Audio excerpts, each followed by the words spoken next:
नमस्कार दोस्तों, आपका स्वागत है ज्योतिष विज्ञान के इस साइंटिफिक और टेक्निकल चैनल नाड़ी नक्षत्रा बाई विजयलॉजी में। मैं आपका दोस्त विजय कुमार। दोस्तों, कुछ समय पहले मैंने एक पोस्ट डाली थी कि वर्ल्ड वाइज फाइनेंशियली क्राइसिस, उस पर काफ़ी लोगों ने बड़े नेगेटिव कमेंट भी किए कि ऐसा नहीं हो सकता। तो उसी विषय से रिलेटेड आज हम एक इस वीडियो में बात करेंगे कि जो टेक्निकल पॉइंट हैं हमारी उस प्रेडिक्शन को कैसे सपोर्ट करते हैं। दोस्तों, हमारे भारत में एक कहावत है, आप सभी जानते ही होंगे कि आमदनी 98 और खर्चा रुपया, यानी आमदनी 50 पैसे और खर्चा 1 रुपया। तो ऐसे में कब तक सरवाइव होगा। सेम यही सिचुएशन आज बनी हुई है यूएसए की, यूनाइटेड स्टेट ऑफ अमेरिका। अभी 1-2 दिन पहले वहाँ के जो एक बड़े बिजनेसमैन हैं एलोन मस्क, उन्होंने एक बयान दिया है कि अमेरिका के ऊपर इस टाइम 36 ट्रिलियन का कर्जा है और यूएसए की जो इनकम है वो 29 ट्रिलियन है। और ये सिर्फ एलन मस्क ने, बड़े बड़े अर्थशास्त्रियों ने, आईएमएफ ने भी इस सब को लेके अमेरिका की सरकार को सावधान किया है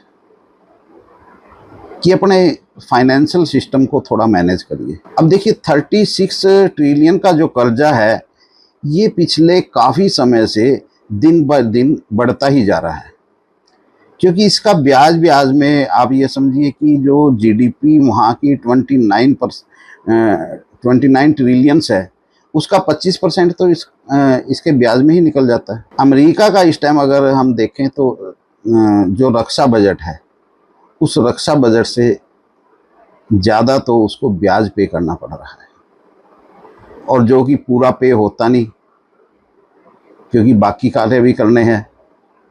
तो ऐसे में फिर हर 100 दिन में $1 ट्रिलियन की बढ़ोतरी हो जाती है कर्जे के।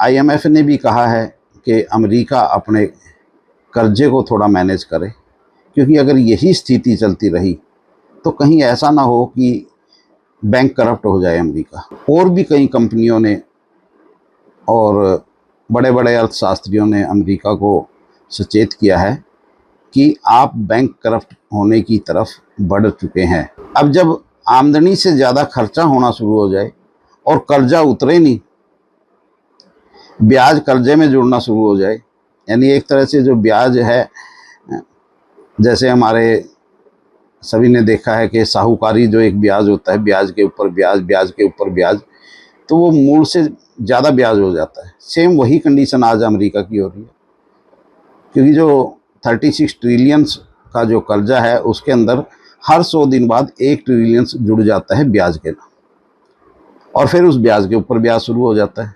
इस तरह से अमेरिका एक फाइनेंशियल मकड़ जाल में फंसता जा रहा है।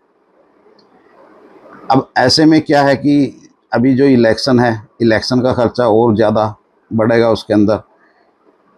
तभी जो एक हमने भी इस चीज़ की एक प्रेडिक्शन की थी, और दुनिया के बड़े बड़े अर्थशास्त्री और जो सर्वे कंपनियां हैं उन्होंने भी एटलीस्ट इस चीज़ पर बोलना शुरू कर दिया है कि अमेरिका एक फाइनेंशियली क्राइसिस की तरफ बढ़ रहा है, और जो कि बहुत ही बड़ी क्राइसिस होगी। अब इस सबसे निकलने के लिए अगर देखा जाए अमेरिका के अंदर, अगर डोनाल्ड ट्रंप की सरकार आती है तो कहीं ना कहीं इस सब के ऊपर ब्रेक लगेगा, मैनेजमेंट ठीक किया जाएगा। और अगर कहीं कमला हैरिस की सरकार आती है तो ये कर्जा यूं ही बढ़ता चला जाएगा, और एक दिन ऐसा आएगा कि अमेरिका को बैंक करप्ट होना पड़ेगा। बहुत से लोगों को ये बात थोड़ी हजम नहीं होगी कि इतना बड़ा कंट्री, सुपर पावर भी बैंक करप्ट हो सकता है। बिल्कुल हो सकता है। अगर आप किसी के पैसे नहीं लौटाएंगे तो बैंक करप्ट तो होंगे ही। अब देखिए, ये इतना कर्जा अमेरिका के ऊपर कैसे चढ़ा, इस विषय को भी समझ लेते हैं, ताकि जो लोग ये कमेंट करते हैं, बात करते हैं कि ऐसा नहीं होगा, उनको भी जवाब मिल जाए। और इस चीज़ को आप आज गूगल वगैरह पे जाके आप जो वहाँ पे बड़ी बड़ी कंपनियों की, सर्वे कंपनियों की रिपोर्ट्स हैं, उनको पढ़ सकते हैं। देखिए, 2008 के बाद से जो फाइनेंशियल क्राइसिस आया था अमेरिका के अंदर, उस सब से उबरने के लिए अमेरिका ने बहुत भारी कर्जा लिया उस सब को मैनेज करने के लिए। और पीछे आप सबने देखा है 2020 में जो कोरोना का एक दौर आया 2-2.5 साल का, उस समय अच्छे अच्छे देशों की, अच्छे अच्छे पैसे वाले लोगों की कमर तोड़ के रख दी कोरोना ने, और हालात यहाँ से बिगड़ने शुरू हो गए अमेरिका के। और जब हालात बिगड़ते हैं तो आप सभी को पता है कि पुराने कर्जे को उतारने के लिए नया कर्जा लेना पड़ता है, क्योंकि आमदनी कम हो जाती है, ब्याज तो देना ही पड़ेगा, नहीं देंगे तो फिर बैंकरप्ट होंगे। तो यही सिचुएशन होती है कि फाइनेंशियली क्राइसिस की, जो कि अब नज़र आ रही है। 5 नवंबर को अमेरिका के अंदर इलेक्शन है। इलेक्शन के बाद कभी भी ये बुलबुला फूट सकता है, जो झूठ का एक बुलबुला बनाया हुआ है अमेरिका ने, सुपर पावर, ये कभी भी फूट सकता है। और पूरी दुनिया इसका भुगतान करेगी। करा किसी ने, भरेगा कोई। करनी अमेरिका की, भुगतेगी पूरी दुनिया। और सिर्फ इतना ही नहीं, अगर आप देखेंगे कि आज के समय में, पहले क्या होता था कि पूरी दुनिया का व्यापार डॉलर के ऊपर ही होता था, लेकिन आज के समय में अगर हम देखें, कोरोना के बाद की जो स्थिति है, पूरी दुनिया के अंदर 30% व्यापार कुछ देश अपनी करेंसी से ही करने लगे हैं। और जल्द ही ब्रिक्स सम्मेलन जो हुआ है, उसके अंदर एक नई करेंसी को लेके, एक नया स्विफ्ट सिस्टम तैयार करने को लेके घोषणा हुई है। तो अगर ये स्विफ्ट सिस्टम तैयार हो जाता है